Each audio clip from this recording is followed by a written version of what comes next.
What's up? It's Two Beasts. I'm looking for a little bit of information. Like, I'm looking to get insight from, whomever happens to come across this video. Like, it very much so confuses me. You know what I mean?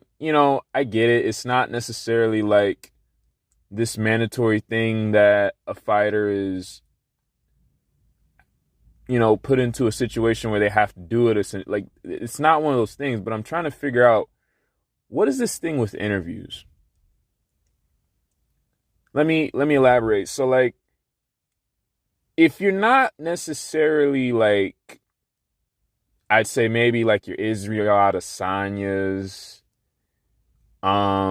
if you're not necessarily like a Jorge Masvidal or a Conor McGregor or even, Charles Oliveira, Justin Gaethje, you know, if you're not one of those fighters who just has that fighting style that in large part alone is going to sell tickets, there's not a whole lot of other ways that you can necessarily invest in a fighter in terms of why you're interested in them, right?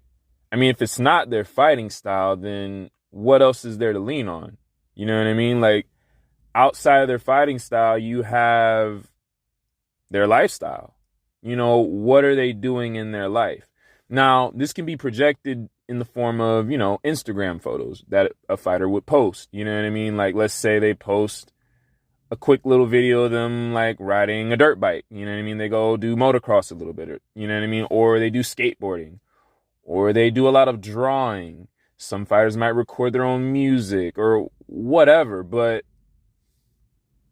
outside of that very specific method of projecting oneself, you know what I'm saying, you really only have the interviews where the fighter literally talks about themselves, right? So the point I'm getting at is I'm just curious as to why either the promoter or the fighters don't invest more effort into appearing in as many interviews as possible leading up to their upcoming fight, right? It's very curious to me, and it's something that came up based upon, me doing my usual, when there's fight cards coming up, I'm looking at YouTube essentially, where I'm going and saying, okay, let's see where this fighter's mindset is at. I want to see how they're thinking, how they're feeling going into this next fight, especially when they're coming off of a loss. Where's their head at? Where's their mentality? That kind of thing. And also, certain fighters, they have like those very like sticky personalities where they really just attract people based on the kind of person they are. They have that very attractive personality or whatever. But ultimately, I want to hear what the fighters have to say. And it's kind of like, I've been finding that it's almost as if it's like pulling teeth to find interviews for fighters. Maybe I'm wrong. Maybe it's just because I'm only going to the links of YouTube. You know what I mean? Because that's where a majority of interviews wind up at. So I feel like it's a great platform for me to go search and be like, hey, what's this fighter been saying? It's just easy, but maybe I'm missing out. Maybe there's other platforms that these interviews are really being posted, but, through the likes of a couple Google searches, you could probably, but, I'm ultimately just curious as to why it's so hard to get these fighters in interviews.